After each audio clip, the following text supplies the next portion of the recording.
Ladies and gentlemen, welcome to a reunion. Is it considered a reunion, or do we really just want to say that this is the celebration as we take a look at something that started just over a year ago and has become its own thing? It has its own real estate on the internet.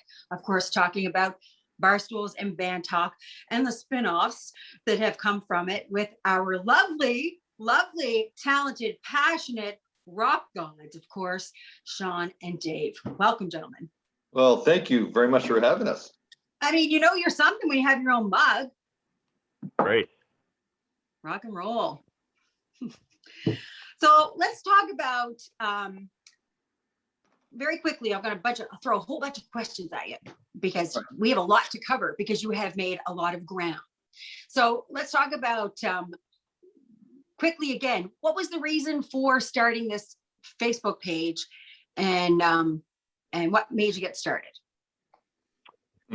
Well, I was doing community radio, CIOE 97.5. I had it was a minor sports show. Everything shuts down. There's no minor sports. So I just started talking to some of my musician friends. And so Jackie Smith and Maurice Coyne, and through the course of that, I started talking to Dave. I guess he says, well, geez, this would be great if we co-interviewed people. So we were just doing it on the radio show. That's really where it started. And we just had the idea, well, wouldn't it be cool if we went to some of these guys and figured out, the Zoom thing and do the video interview? And so Jackie was the first one, then Maurice Coyne. Was it Peter Bayless was the third one, Dave? I want to say Bruce Wheaton. Okay, maybe Bruce Wheaton. Anyway, and it just kind of went from there, and so we just decided, this is fun. It's a way to spend some time. And after a couple of weeks, people really started catching on to it, and they were contributing stuff to it. And it just kind of ballooned from there. Our very first show, and we kind of did a revamp of it, was at the old site of the old Crazy Horse, which is a big hole in the ground now. Dave and I went back there this week, and we started at April 28th in the parking lot across the street. We had a woman yelling at us because she was gardening, and so and that's kind of how it started. So it was born out of your own desire to connect with musicians and exercise and flex those muscles, and it's morphed into something extraordinary. Well, to be fair, we didn't know how long it was going to last. And to Sean's point, I mean, we had a little bit of success on the radio show. His producer liked it. It sounded great. Like, it's very natural for Sean and I to do what we do. We just talk. If we have been sitting in the premise behind this show was, if we were in a bar talking to our friends, what would we talk about? Who would we want to talk to? And that's kind of the whole point of the Barstools and Bandtalk. Well, we're sitting down at a bar and we're going to talk to Jackie, what he's been doing lately, what he's done in the past. We'll share some laughs. Some stuff we can't obviously put on air because we can't talk about road stories or anything like that, but we can certainly talk about what they're going to do in the future or what they're working on. And that's kind of how it morphed. It says, who else do we want to talk to? Who else do we want to talk to? And people were putting out there, why don't you talk to this person? Okay. And we have no fear. We just called up anybody who was willing to talk. Well, and to that, you take us to our next point. Now, I've said before, many times actually, I've been in radio a long time. I have never in my life seen anyone do as many interviews as you guys have. You have managed to lock down interviews with local, national, international musicians and rock stars and performers. I don't know what kind of charm and voodoo and do you have an altar that you're praying to? Is there some kind of is there some kind of, what is it other than the fact that you're charming gentlemen, and maybe COVID is the time when people are more accessible, but hats off. It is so much work to set up an interview. I can say categorically, it's a lot of work to edit them. And how many video interviews do you have on YouTube? Do you want to do a big brag on that? It's over 160 now, I think. Right. I mean, that's crazy. That's absolutely crazy. What stands out? There's a bunch, but I mean, there was a ripper. Dave and I were doing 3 and 4 a night. Yeah. Just because nobody was doing anything. We'd start at 6. When we had the free Zoom, we could only do it for 40 minutes. That's right. Then my good friend Peter Doggett from Channel Technologies turn us into men and we get the full Zoom, and that's when they start to get a little bit longer. But I mean, one of the funniest ones was when Darby Mills came on the show, and before we started talking to her, she makes the comment of, I just did a show with a couple of guys that are doing it out of their mother's basement, and I start snickering because I'm in my basement and Dave's in his mother's spare bedroom as we're doing this show, right? And she initially said, yeah, I'll give you a half hour. We did probably 3 1-hour segments with her. Yeah. And she's the one that put us on the map in terms of the heavy hitters, right? Yeah. But you have there literally isn't enough time really for us to go through all of those interviews. And I know it's probably unfair and you don't want to sort of maybe single out anybody in particular, because each of them brings something extraordinary, because it's those stories, right? You're connecting artists with the process, with other artists, and you're letting those of us who aren't musically inclined kind of behind the veil. It's remarkable. You, Dave, do you have any interviews that stick out for you? Well, we didn't want to be specific. It started off initially, it seemed like we're talking to rock singers, you know what I mean? And then we wanted to develop a player series. So Sean and I interviewed ourselves just to show folks how easy it was, so we could get other guitarists and other bass players, other drummers, and other keyboardists, and that whole slew. But then I kind of thought Sean, you and I have been doing this a long time. There's more to the entertainment industry, or certainly to the music industry, than just a rock band and its members. There's the production crew, there's the light techs, there's the sound techs, there's the road managers, there's the roadies, there's the super fans, there's the agents, there's the publicists, there's the retailers. I mean, it just every week I say, hey, what about this? He'd be like, hey, what about this? And we get a new idea.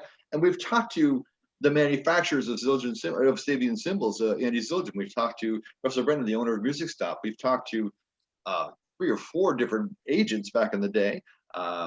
And just so many people. Each interview had such an impact on our lives and certainly our mentors' lives. So it was important that everybody hear the whole story. And we still haven't finished telling it. We're far from done. Well, absolutely. And people always seem to think that they get kind of hooked on the celebrity aspect. But for me, it's never, ever going to be the celebrity aspect. It is the average person, the person that's behind the scenes, because the person that's behind the scenes sees everything. And they have access and have stories that can be so compelling, and they can inform you so much about, say, a situation or a history, of a project. So good on you for expanding it beyond, because these people also deserve to be showcased. Like on-air radio personalities, like on-air TV personalities. We've had a few of those there as well. We've had comedians, we've had actors. We just didn't want to be too genre specific in music when we talk about the live entertainment industry, because it's very broad in scope. So we wanted to try and hit everybody. And again, we're far from done. And I actually think that that's a huge strength. And I've said before in a previous interview that I feel sometimes that people focus too much in one direction and then it gets lost. And the beautiful thing about the Maritimes is that we really have to our talent. And people our generation are on Facebook, where you can reach out and access them and showcase them to potential audience. And it's a wonderful thing that you've done and you've created, and you should be incredibly proud.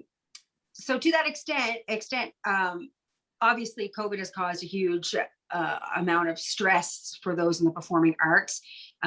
What is the feedback that you're getting from your peers in the industry with regard to how you have helped move things along for them, or encourage them, motivate them, keep their spirits high?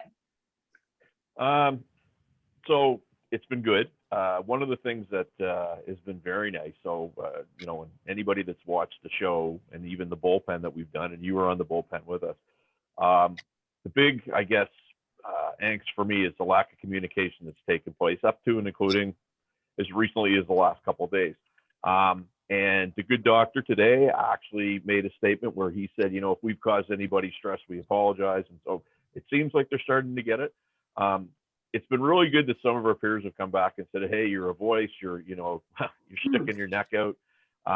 They like the fact that it's a place where they can go and not see a dreary, drabby, negative post.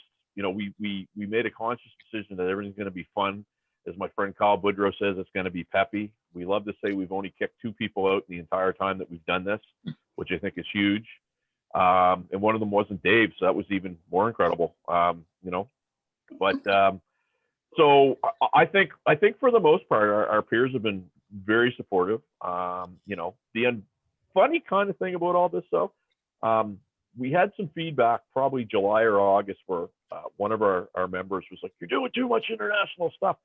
And I actually had to direct message a guy and tell him, well, the problem is a lot of the maritime people that we're trying to have on here are telling us to frig off. Right. It's not that we're not trying to get them. They just don't think that we're good enough. Interestingly enough, now a lot of them are coming back and reaching out to us. And Dave and I were contacted by the manager for the band, the Sheepdogs. We're going to have them on this week. They wanted to come on the show. That wasn't something. So that tells me that we are doing something, I think, fun and right. And I believe I actually said that to you in December. I believe I said that it won't be until you start getting recognition and getting nods and whatever, because that's sadly a maritime thing, right? You're not really worth anything until you're valued somewhere else. The profit's always from out of town. The profit's always from out of town, and we know that. But I mean, the whole concept was for Sean and I, because we've been there, we've done this. You know what I mean? We literally wear the T-shirt. We knew what folks were going through. If you're an entertainer, your sole purpose in life, that's your full-time job. That's what these guys do every day. If they can't do that, there's ramifications beyond just financially, obviously. It plays with your head a little bit. All you do is you try to make people smile and entertain them. If you can't do that, after a little while, you go a little loopy. And we found that originally, that if we could just keep people engaged and on track and just remembering that this is a temporary thing, that it's going to get okay. And for the folks that were watching home, the audience, like, let's not forget about live music. Let's not, it can't just only be a live stream thing. There's going to be a time when you can go to a concert again. There's going to be a time that your bars will open up and you should go pay the friggin' money and go see your local entertainers. Because, I mean, they do this for a living, So we just didn't want people to forget about that either. And I do think that it's very easy for people, especially once you reach a certain age, where you get out of the habit of going out, and you get out of the habit of kind of maybe even considering what you get from that experience. Like I went to see Sean, your band, in when was that? February? March. Yeah. March. Yeah. It was awesome. I didn't get a chance to see Side Hustle. That's my next on my list. But it had been a long time since I had been to see a live band. And I mean, I've got a career in radio. I'm around music all the time, but you reach a certain stage in life where sometimes you get kind of disconnected. So I'm back invested, like I'm all in, like I'm ready. The girls and I are talking about what we're going to be doing, where we're going to be going. And so I'm really excited about what you guys have done for me, and what I think it's going to do for others once things open up and people can really kind of relax, so that when you go to a bar, maybe you can get up and dance, because that part was frustrating, right? Like the ladies like, whoop, whoop, that kind of thing. Yeah. I think you mentioned something interesting, Nicolle, because the Frequency show was originally supposed to be December 5th, which meant we started to promote it in October. Right. And then the first shutdown happened. Oh, love the mug. First shutdown happened. And then it wasn't until March 17th and 18th that we did the show. And I remember the Saturday night we're done, and I remember going backstage and I'm going, that was almost 6 months of my life, and now it's over. But I thought about all the people that went to the show, and they were just like what you're saying. They were happy to be out. They wanted to dance. They knew they couldn't. Yeah. But they were all saying, my God, I can't wait for live music. And from that show, a bunch of other shows that we promoted were constantly selling out and when I say selling out, limited capacity. But I had the feeling that if you were able to put 400 people in a bar, 400 people would start going out because they miss live music that much. Absolutely. I think that one of the benefits, because I'm a glass half full, super disgustingly positive human being. I'm sure it annoys a lot of people. I'm okay with that. We love that shit. I'm all up in it. And I really think that one of the upsides to COVID is that we realize that It's never been about stuff. It's never been about putting crap off till tomorrow. It's time that we all started living now. Yeah. Right. Great point. It's fine for 20-year-olds to think that they've got their whole lives ahead of them. But for the rest of us, we're like, you know what? Like, why would I put off going to see a live show? I can't wait to go to a patio, lovely summer afternoon, listen to some live music and have a couple little wobbly pops. Like, I don't care about other things like that. That's now has become my goal in life, is to actually have more experiences. And live music is so connective, and the performers get the vibration and and then us in the audience, we get it. And that exchange is something that doesn't happen when you're reading a book. No. Well, I tell you, so we're doing this on March 14th, and you got me thinking when you were saying that. So today is my son's 23rd birthday. He's into hip hop. He's a musician. He does producing. May 14th. May 14th. That's right. Yeah. Two things happened on May 14th besides his birthday. It was the last episode of Seinfeld, and it was the day Frank Sinatra died. Check it out. All right. But I do remember when I was 23 years old, and I do remember how excited I was to try to get that record deal. But the one thing that, and I said this to the Dolly Van Gogh guys that we helped promote at Monty's, have fun with it, because I was just so ingrained in trying to get signed that I actually didn't enjoy some of the stuff that I should have enjoyed. Yeah. And I'm actually doing that now in my mid 40s. But that's great though. That's awesome. Right. Better late than never. That's what I feel about this whole thing. It's like, it's been a wake-up call for a lot of us. I have to go get my charger, so I'm going to ask a question. I'll leave you boys to answer it. My charger's right over my shoulder. Sure. Because this is the reality that we're in. Everything has to be charged all the time. Yeah. But I do want to ask one particular question. And again, I like to keep things positive, but what is an obstacle that you did not expect? And it may not even be an emotionally troublesome one, but as far as getting this thing up off the ground, what are some obstacles or challenges that you sort of go, I wasn't expecting that? I'll start with that first, one. Dave. Yeah, because that's a good question. Because quite honestly, we had, to be fair, we started this for our own benefit, for Sean and I, to maintain our own sanity. We were there to entertain ourselves. We couldn't give our ass if anybody else ever joined the group, because it was just really for us. So we weren't going crazy. But when we started this whole thing, and I had a limited experience with Facebook group with a part-time band I was in before, but it was like I had to learn all the stuff, because Sean was knocking on doors doing a lot of stuff, and I was like, okay, I'm going to learn how to do video editing. I'm going to learn how to do sound editing. I'm going to learn how to do this Facebook group. I was like, I'm not learning any of that shit. So I just kind of went, we're winging it as we went along. And you watch the videos, not very well edited, and it never will be, because we like to keep it real.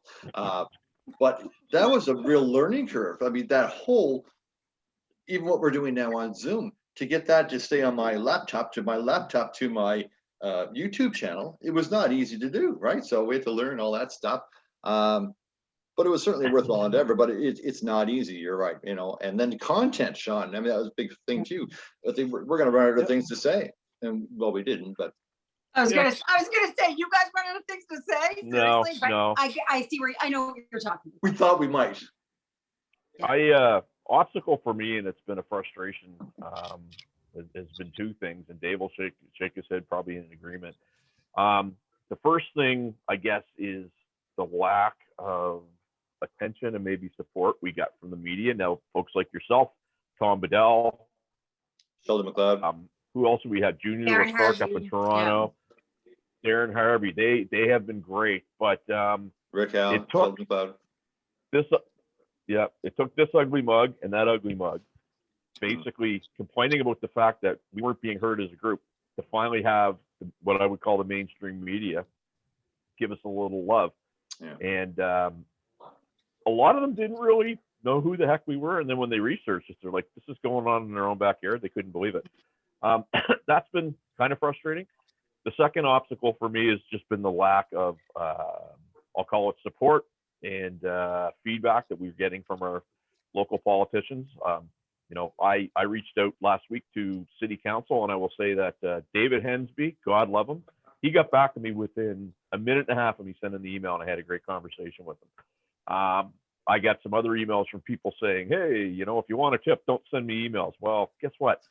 I ran a minor hockey association for 16 years and didn't get paid a cent. I probably get just as many emails, and I try to answer every one of them. So nobody's that busy that they can't at least say frig off, right? Yeah. Those are the two biggest obstacles for me. But at the end of it, it's kind of like, hey, if that's the worst of it, whatever, we'll just keep plugging on. We'll keep doing what we're doing. And eventually somebody will, one of those two camps will clue in. And when they do, awesome. Yep. I can give you a bit of perspective on that as a member of the media. And that is the last year plus, we're inundated. And probably the politicians too. You're inundated. It's trying to find that balance really between getting people the important information that they need, because literally now we're life and death, quality of life, day-to-day navigation of life. It's been a constant, right? Trying to prioritize and find that balance where you're giving people the information that they want as it's changing sometimes, like one day to the next. Like these last couple of weeks, I'm worn out right now. Yeah. And so it's not necessarily that they don't care.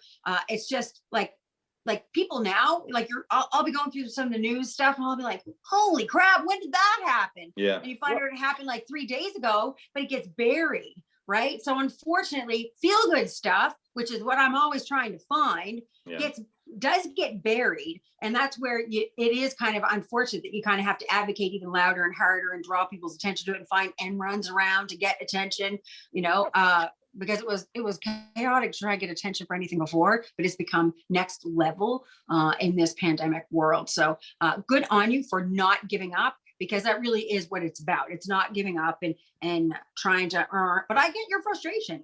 I mean, that's very fair. Yeah. We knew that we were making a news cycle. We knew that. Like we started this site a week and a half after the Port of murders, and it was important that we did it right then, and it was positive because there was so much shit going on in Nova Scotia at that time. It was horrific. So this is a way that Sean and I dealt with it. So we knew that we weren't going to be, hey, look what these guys are doing. But it's, Sean says it's a lot. It's pretty frustrating when we're trying to be just as positive distraction as CTV's top 5 is. And when 2 million assholes are watching some guy feed raccoons off his back deck, we need a little bit of that attention too. Is what I'm saying. I like to get my YouTube subscription up. I don't like raccoons that much. I'm sorry. I'm just not going to feed them. Yeah. And I think it's really important that we remind people that a lot of people, you don't have as many people on your YouTube channel, right, as you do on your Facebook, which is kind of shocking because it's nothing to subscribe. Who doesn't subscribe to stuff on YouTube?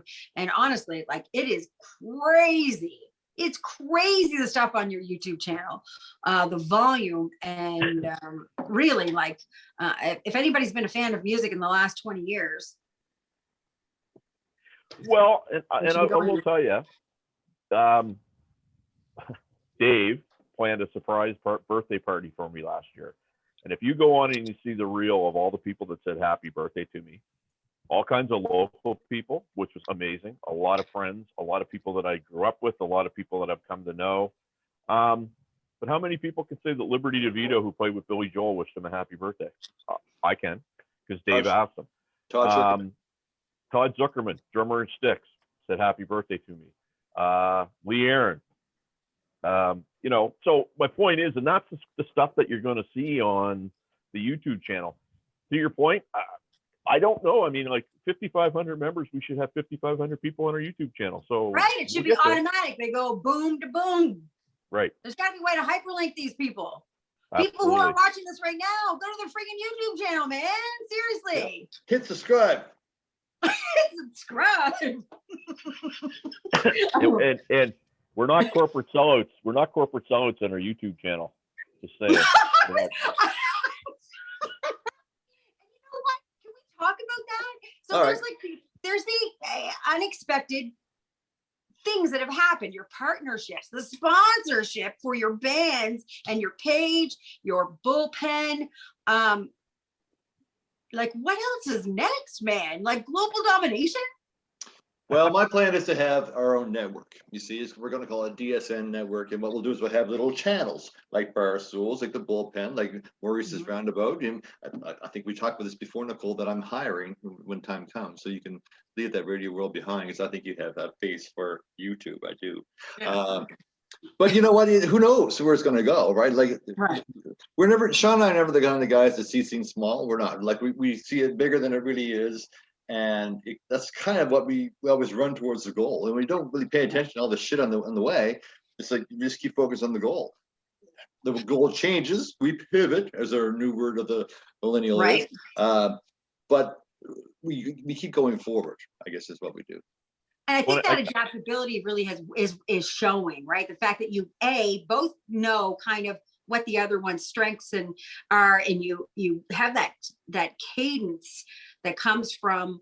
I mean, you're both very different people, but yet your strengths really dovetail, and you seem to work really well together. And that also combined with your flexibility, because flexibility is going to be very key to your survival. As far as growing and going forward and servicing this community that you love.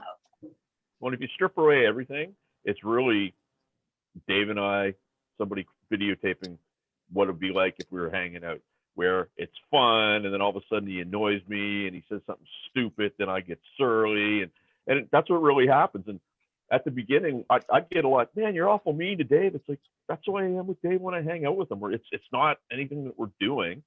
I just tolerate him because he's the only friend I have. and like he's a massive interrupter, and it annoys the crap out of me. But hey, people love it. The other thing that I would say about that, I think we've been super fortunate with this, is I like to say it's almost like a Seinfeld thing. We're starting to get characters like Jeff McPherson goes on there and he does some really, really funny things. And Jeff's a character, and Kevin Valley down in Yarmouth, and Tommy Maillet, who is just, and I don't want to leave anybody out, but we're starting to get characters where people are like, hey, when are we going to see blah, blah, blah on there again? And, Jeff is doing the thing every Friday. He had a great one today. It was me talking to David Letterman. He had one a couple of weeks ago. It was Dave and I as Willie Nelson and Waylon Jennings. And it's fun stuff. And I think that's what draws people in, because they just know they're going to go on there and they're not going to hear about, hey, there was 1,800 cases of COVID today. They're going to see something fun, right? And I think that's important for people. I mean, they'll get all that everywhere else. Exactly. We're not going to tell them anything new or different about it, so let's just have some fun. Yep. Yeah, I have to say the goal of having a Facebook page is to grow it, but it's also to have interaction. Yes. And I can't think of anybody who is rocking interaction level more than you guys. Well, can I share you some stats? All the time.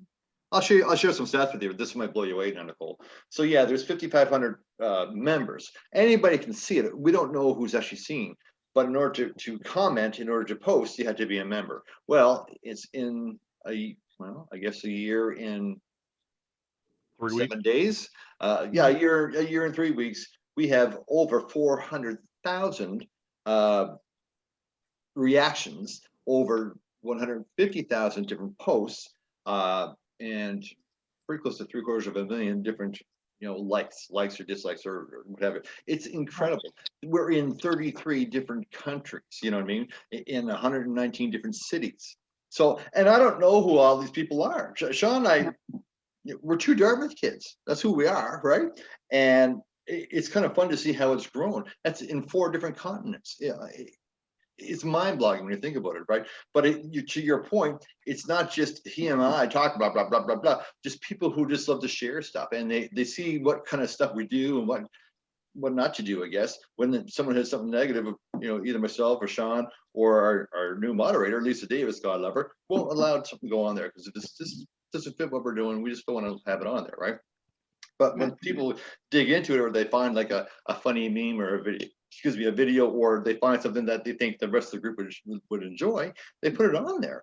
And that's the stuff that we contributed. I find it a real kick because I mean, what do I know, right?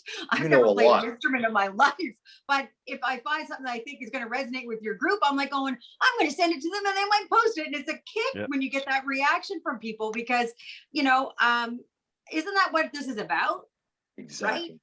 It is, yeah. And it's funny. I mean, 2 instances that for me, I was like, wow, I really realized what was going on. I was at the grocery store 6-8 months ago. And so the lady's like, do you want a bag? Well, they're paper bags. So I'm struggling to pack this bag. And she goes, oh my God, what are you doing? She packs it nicely for me, hands it to me. takes out her phone and says, "Can I get a picture? I love your show." And I was just like, "Whoa, that was pretty cool, right?" Right. But then the other thing is when you get guys like, Tommy Maillet, I mean, what a character. He posted this thing 2 or 3 months ago. "Congratulations, Sean, on the award." And what he did is he photoshopped me on People Magazine's Sexiest Man of the Year. And the reactions, both good and bad, that came out of that were hilarious. And of course, Tommy's just laughing his butt off the whole time. But it's fun stuff like that I think keeps people coming back, where they just know they're not going to be attacked. They're not going to be made fun of. They're going to be able to be creative. They're going to be able to speak their mind in a good way. And that's just what we strive to do. Yeah. I think that what's amazing is that for two guys who previously didn't have this level of experience, that just developing the Facebook page alone, you have really locked into something that I see as, personally, I think it's very important, is that is staying on brand. So you know what your identity is for what it is you're trying to do for your audience, for your Facebook music community. And you really have innately understood, and you stick with it. And with, again, that flexibility, but you still stick with the tone that you're going for. And hats off to you, because it can be so easy to get kind of veered off and let all the people kind of run you in different directions. And good on you for staying true to what it is that you want to do, staying focused, and then allowing things to kind of evolve as they should and respond accordingly. Because, man, that is something that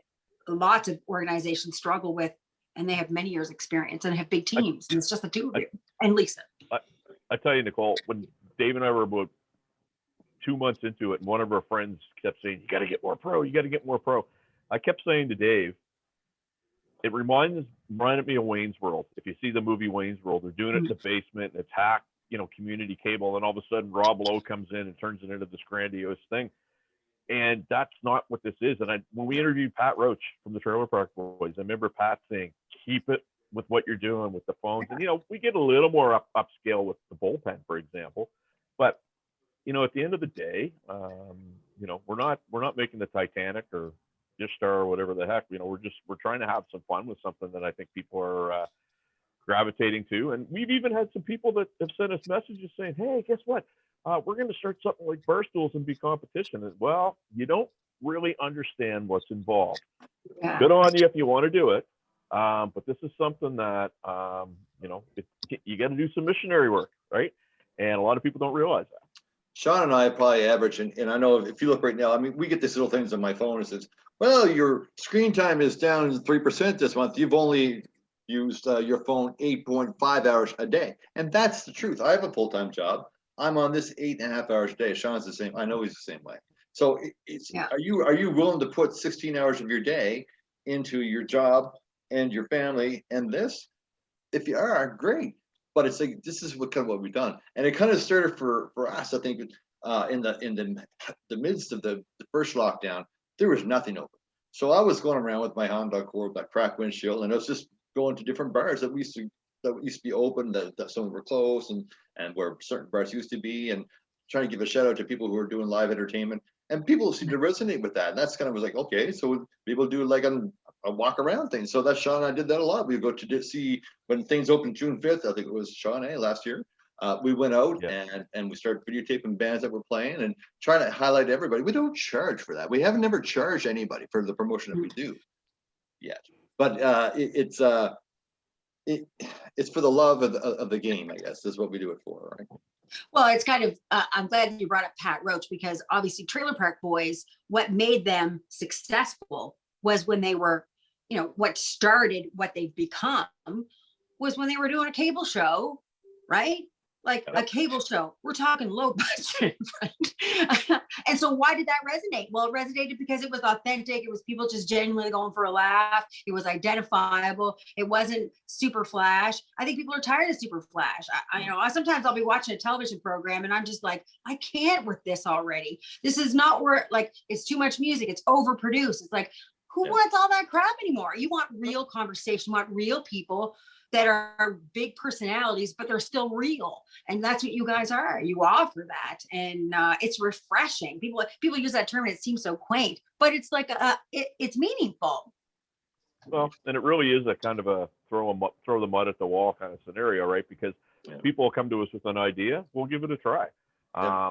And sometimes it works and sometimes it doesn't. Like, we were doing a little piece there, probably June or July. It's Friday night. Let's go knock on this person's door and surprise them and do a Facebook Live thing. And it was a lot of fun. And, people like that. But, you can only do that so much. And it's kind of like, well, A, we're running into people, and B, people are getting nastier and nastier as you're doing it. So you got to respect their privacy. You'd be surprised.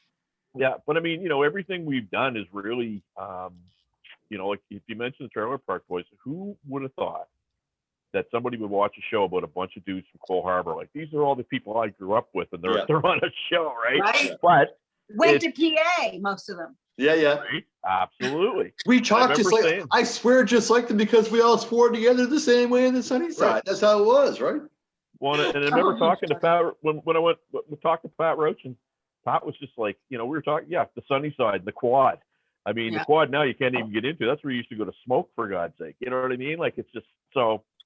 Anyway, I think the other thing too about this group is there's enough people, and I say we because we're all in kind of the same demographic, that maybe feel they're being left behind a little bit by some of the new stuff. And I see you doing TikTok, Nicolle, all the time, so you're dialed into some of the newer stuff. But there's a lot of people that maybe feel they're being left behind, and so we've been able to bring back some of the day, and they're enjoying it. Yeah. Well, I mean, TikTok is a whole other thing, but you'll be on there eventually. Oh yeah, I can see you on there, Dave. Oh yeah. My daughter. Yeah, you and your daughter do routines.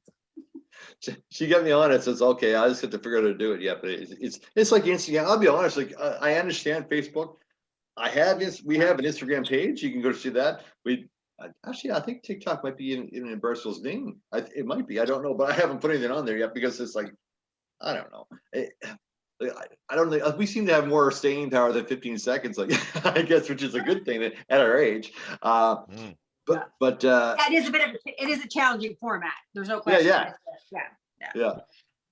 But, we have a website we haven't even activated yet. So we're not organized per se. I mean, we're not, but we have a Barstools and Bandtalk.com. We own the name, so it's there. It's just trying to find time and resources to put on there. So, and it's constantly changing, evolving. I hate the word pivot now. It's kind of like unprecedented times. This is last year. Pivots is 2021. So. Truth is, it's just like we don't know exactly where this is going to end up. We keep banging on the walls on the way, and we're just going forward. And that's what I can tell you to the folks at home. We're going forward. So, if you now is a good time, maybe then that we could ask each of you to describe what it's like now, friendship-wise, for the two of you, because it's been a challenging year. And obviously you guys have been through a lot trying to do this project.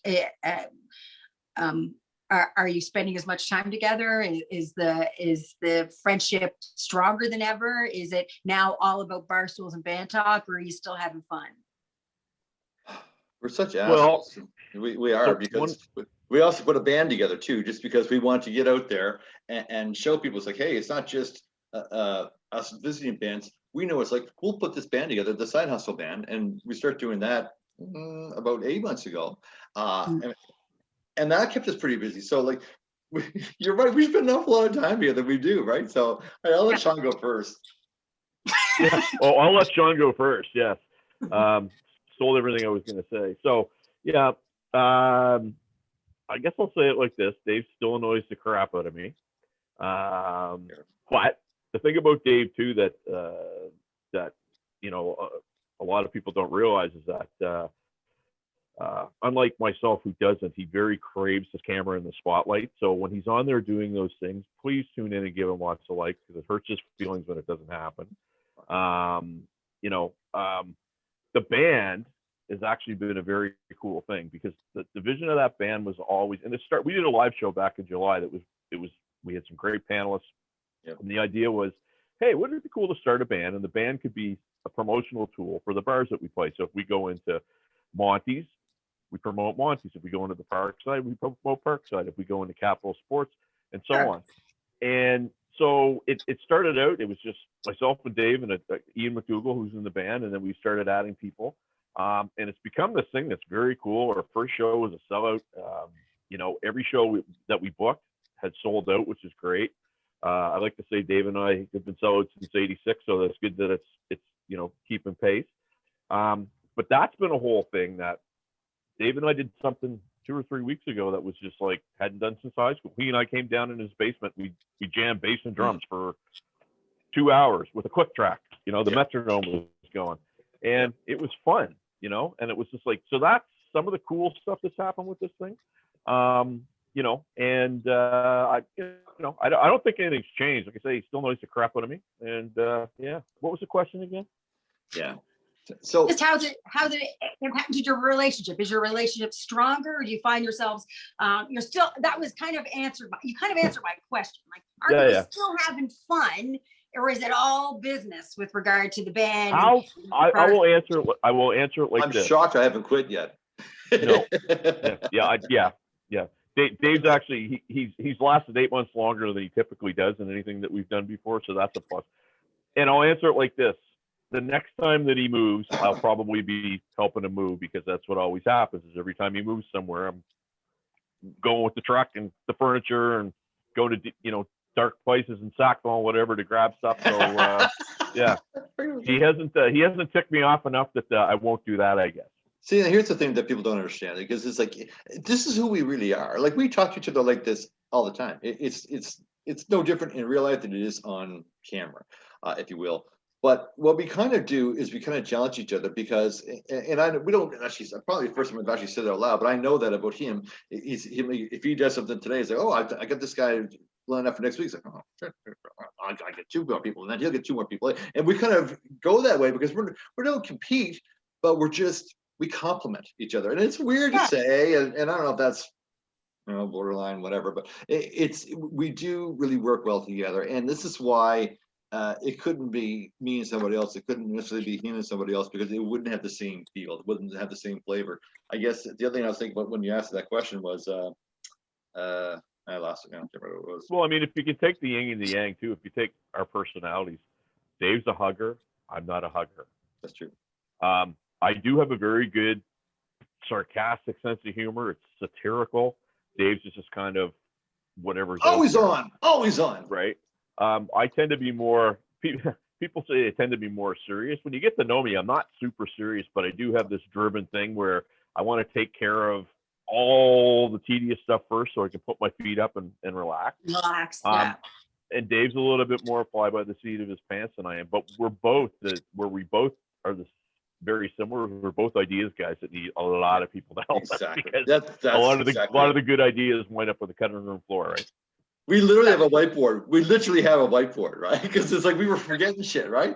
And I'll be writing it down. I was like, oh, I can see right now I have notes. It's like, oh, we should talk to Kim Mitchell. And I'm supposed to get a hold of Tom and John. I'm supposed to, what stuff you're supposed to do, and you just don't, right? So anyhow, it'll all get done eventually. So anyhow. Yeah. So obviously you're still enjoying each other's company, and the fact that you have such a strong bond and trust, and you're both committed to the end goal. So however you get there and whatever timeline you get there, really, if you're both okay with it being a bit of a moving project, it obviously is not causing tension in your friendship, and you're getting results. So good on you. I just think I'll say it real loud. He's my best friend. You know what I mean? And yeah, he's an asshole a lot of the time, but he does have the heart of gold. And I know he's got my back constantly. He's had my back a lot of times the last 3-4 years. It's been kind of weird for me. He's always been there for me, so I'll always be there for him. Nice. And I will say, Dave is my 7th best friend. Oh. Oh my God. Is there, okay, so let's finish on this one. That's an app you can get. I want to give you an opportunity to thank your fans. Thank the people. Thank the fans. Maybe one of you thank the fans, that all of the non-music people, and then one of you thank the artists that are participating and turning to your page and being involved. So you guys can decide who's going to go. You talk to the artists about the artists. I'm going to talk to the fans, because I'm going to tell you right now, I have 5,550 brand new friends that I never had last year. And each one of them, between Sean and I, have approved for membership to be part of this group. But I get so much from them. Like it's every time there's a new interaction, it's like it just makes me feel validated. Like what we're doing has purpose and it means something to them. And Sean and I say this the same thing. We get some really, really touching notes early on, and constantly it's like, listen, thanks so much for what you've done. You have no idea. Here's and I'm not going to get into stories, but there's some sad stories that people were very, very blue. They're very sad, like, and we keep the mental health hotline right in our notifications in our announcements right away, because we want people to use that stuff. I mean, if you're not feeling well, get the free help, and we mean it. And if you can't get help, get a hold of him and I. Like, we'll never turn down a message, and we have tons of private messages, and that part means a lot to me, to have all these new friends who matter, that Sean and I matter to them, and I can't thank them enough, because without them we don't have anything, to be honest. Sure. Yeah, and it's like we rehearsed this, that the artist piece, and it's funny because it was a recurring theme. I haven't said it as much lately, but I always had a line when I was ending, and I would always say something like, it's so nice when you meet one of your heroes and they're not an a-hole. And I can tell you, with maybe one exception where it started off that way and we kind of pulled it in, Dave's laughing because he knows who I'm talking about, or some people that haven't come on the show, we know who we're talking about there too. But one of the ones for me that was a 30-plus year, actually not 30, but darn near close to 30. I opened for Rick Emmett when I was 23 years old. So no, I'm not 53 or whatever the math says. What ended up happening was on the Friday night was the night that the Jays won the first World Series. So he wasn't going to come on until the game was over. We're done our set. We're out there throwing them back. At the end of the night, we get to go back, and there's Rick Emmett, ever the gentleman. And I went up to him, and I had a few into me, and I'm like, Rick, I went and I saw you on the Power 7 tour. Well, he's like, no, Sean, it's the Thunder 7 tour. And I actually offended him. And I remember going like, man, when we went on there, I brought that up, and I don't know if he remembered. He probably didn't, but he was just gracious during that interview that he was that night. And I remember thinking, now there's a guy that's done an awful lot. We talked to a lot of people in the States, and Triumph is a band that a lot of our American friends adore. Yeah. And I'm sitting there going, here's a guy that I've interviewed. I'm one of his, his musical director is a very good friend of mine, and he's super gracious. And so when you get people that act like that have done a lot, and they're humble and they're cool, it means a lot. I mean, Liberty DeVito, another one. I remember his manager says, Liberty will give you 15 minutes. Yeah. And we kept going, we want to be respectful of your time. And no, let's keep going. And we had him on there for almost 2 hours. And what a gentleman, Russell Javers that played in Billy Joel's band. Same thing. Yeah. I mean, he had the line of the year for me, probably. It was, when things are getting cut in the public school system, music's always the first thing to go. Yeah. And it just, I'm sitting in the exact same spot that I am now when he said it. I remember saying to Dave afterwards, like, that hit me right between the eyes. So the artists have been amazing. Everybody that we've talked to has been amazing. The ones that we've asked to come on that haven't, we hope you do, because I think that if you go and you do your research on us, you're not going to be embarrassed. Ever. No. We're actually good for business, and I know this for a fact because we've got some really nice notes from people. And you're going to get to meet a really cool group of 5,500 plus people that care about music. Yep. And will support you if you come on and talk and talk and go in front of them. That's the bottom line. Yeah. I'll say this to any artist that hasn't been on the show, and hopefully it doesn't come across as me being an a-hole. It's not about Dave and I interviewing you. It's about those 5,500 people that promote this show and support this show. And if you want a very good, loyal, awesome audience, come on Barstools and Bandtalk when we ask you. Don't come on because Dave and I are doing the interview. Come on because those people will be your fans forever. Well, you guys, you operate. Maybe that's why we always connect really well, and that's because we operate from the same perspective. I believe that your audience, you don't do anything for yourself. It has to be for your audience, and you get that 100%. And a true performer, right, will do that. like, you'll be watching somebody who's performing live and you go, they're making it about us, even though it doesn't necessarily seem on the surface as that. It really is about what we are experiencing, what we experience as it matters. So if you want to make an audience comfortable, you don't ask exploitative, inflammatory questions. No, Making somebody absolutely. that you interview uncomfortable is not good for anybody. That's just good for the person that's doing the interviewing. So I love the fact that you always show respect and pay homage to the people that you're interviewing, and that's very important, and it's an important distinction. Liberty DeVito's a perfect example. That was right in the height that actually just settled. I mean, a good 10, 15-year feud that he had with Billy Joel over, I mean, millions and millions of dollars potentially writing aspects of the song. But you know what? That wasn't our question to ask. We just wanted to know, hey, how did you get started? How does it feel to play at this stage? What was it like in Russia? Like, Sean wanted to talk some drums with him. I just wanted to hear his accent. You know what I mean? I just thought he was the coolest guy. I wanted to hear what made him tick. He's so involved with the local charities. That's the kind of stuff that we want to know, that I think we're not sensationalists. That's not who we are. It's not who we are at all. And we're not trying to sell. Well, yeah, kind of get subscriptions would be nice, but we're not trying to sell anything. You know what I mean? We just want people to be entertained, just like we are. Well, and to that point, Nicolle, it's funny because one of the funny moments that we interviewed Todd Zuckerman from Styx, and our buddy Tommy Maillet said, get Zuckerman. So Bruce Nelson, who anybody knows Bruce, he's with Monty's, Tortec, played with Blueberry Grunt, the Screaming Trees, the Trees. Titan. I mean, Bruce is awesome. Titan. Bruce emailed him. And Dave and I'm helping Dave load a couch into his house. And I hear my phone goes off and Bruce is like, we got him. And I called him. We got who? We got Todd Zuckerman. So he goes, here's his email address. So I emailed Todd the next day. We set it up. Tommy's girlfriend said, would be any way that you could get Tommy involved. So what we came up with this ruse was, I was actually going to play in Fredericton with the Frequency. We were doing the interview at, I think it was 9:30 on a Thursday night. And so we did the interview, and then Kyle and I left after the interview. But what we did is and Todd was like totally into it. I sent him an email. He goes, absolutely. So basically the idea was Dave and I are going to do a test interview. We got a third guy named Steve, and Steve's going to come in. And Tommy, we want you to be here to kind of be the third guy, to kind of be the buffer. So Tommy's like, yeah. So he comes in, and as soon as the camera pans like this, and it was Todd Zuckerman. And Tommy was, and the picture, a couple people posted the picture of a screenshot of Tommy. It was just like, oh, it was so funny. And Todd was amazing.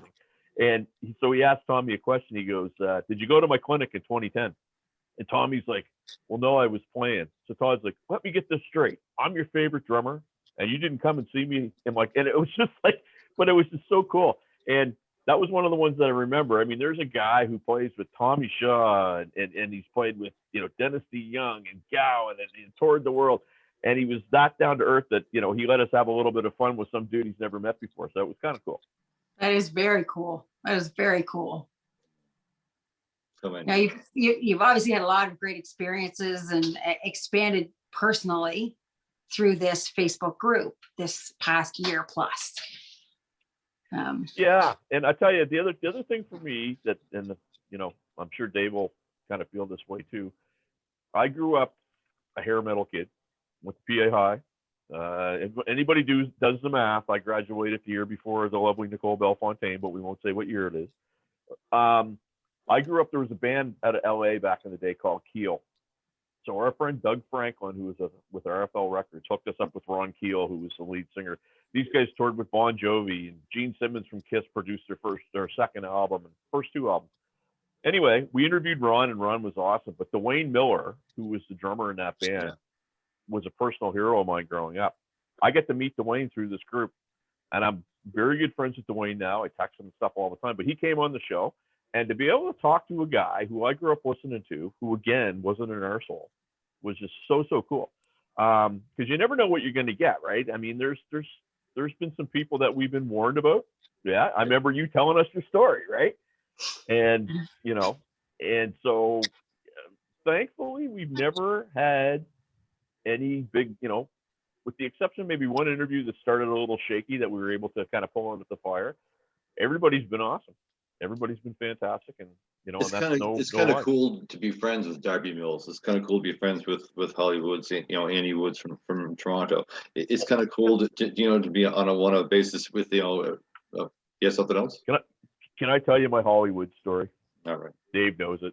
I don't know if I told you this, Nicolle. It was so cool. I don't know. Mary Wilson from the Supremes passed away. So Holly had posted a thing about, she was one of her favorite singers. And anyway, it was a very, very nice post. So I'm kind of shaving. I'm reading it. I went to hit the care thing on Facebook and I hit the thumbs up. And I didn't realize it. I get a note from Holly about 10 minutes later. Sean, I know that that's not the way you are. You didn't mean to say that you liked the fact that she passed away. And I looked at it. I was like, oh, I sent her a note. I'm so sorry. I'm so sorry. And she goes, I knew you weren't like that. Thank you so much for correcting it. And you're awesome. And I'm just going like, this is a girl whose band, and Barry Connors, another drummer hero of mine who was cool. She cared enough to not want me to be an arsehole. That she sent me a message. She didn't call me on Facebook. She sent me a message to say, hey, I know that would, and it was just, that to me is pretty cool. That's some cool stuff. And that's because you guys are very accessible people, right? Like there's no airs. You're not trying to be something that you're not, right? We've talked about this in the past, that you're very authentic. And that is going to be part of why you have a Facebook group that's going to grow and people interact with your Barstools and Bandtalk or your bullpen feature. They're going to respond to your Facebook lives, but it also means that that's why these performers, artists, musicians are connecting with you so quickly. And that already you're in, right? Because you are authentic. You're not treating them any differently. You're still treating them like human beings. You're showing them respect and you're being authentic. Because a lot of times people, when they're around celebrities like that, they are kind of like, they want to be something else. So they have that kind of, I got to try and be something. And then there's that barrier, right? You guys don't operate like that. You're authentic, true and true. You're solid in who you are as human beings. And that is why you are reaching so many people, and people are of all sorts and walks of life are drawn to you, because that's what people want. They want real. It doesn't matter how famous and rich somebody is. They want to have an authentic experience. We've been blown away, Nicolle. I think with just some of the, and I'll close on these three last stories for me were the ones that kind of blew me away. We're into this thing now for about 4 months, I guess, and we decided to have a live show at Monty's. And I'm glad we had it when we did, because 2 weeks after that, the whole place pretty much shut down. But we have this gentleman named Rock Swa, who has a limousine company in northern New Brunswick. And he thought it'd be so cool for us to be able to take our panel around, on a drive in the limousine before the show. And so he drives down from northern New Brunswick with his limousine for us to give our guests, a little run around town. And that to me was so cool. With our logo on the limousine. It was Really? Yeah. Really, really cool. So that was one thing that blew me away. Shortly after we did our live show, one of the first people that we wanted to get on there with Jackie Smith and Peter Ettinger. Jackie Smith from Ridgeway, Peter Ettinger for Drama. And trying to get a hold of Peter was just touch and go. I said, yeah, maybe. So fun. I had a 4-hour phone conversation with her. I said, okay, Peter, everything we just talked about, we're going to do it again live. We're going to do a Facebook thing. Sean was busy at the time, and I couldn't get it together. Sometimes if you're in a situation like this, you need to use headphones. If you don't use headphones, everything bounces back. And to make a long story short, I couldn't get it to work. 2 weeks later, Peter died. And it was one of the biggest regrets we have. And if you ever wondered about the authenticity about Sean and I and the people that are in this group, we had a little vigil service here in my living room, just to remember Peter. And it was so, like, we were crying like babies, right? It is what it is, what I mean? But it's so real. These people were so important to us, and we wanted to share so much of that. If you wonder if we're just doing this for a show, it's not. We really, really care. The last thing I want to point out is around Christmas time. We're doing it with these little giveaway stuff, and we give away mugs, whatever it was. And we get some gift certificates from the Wooden Monkey.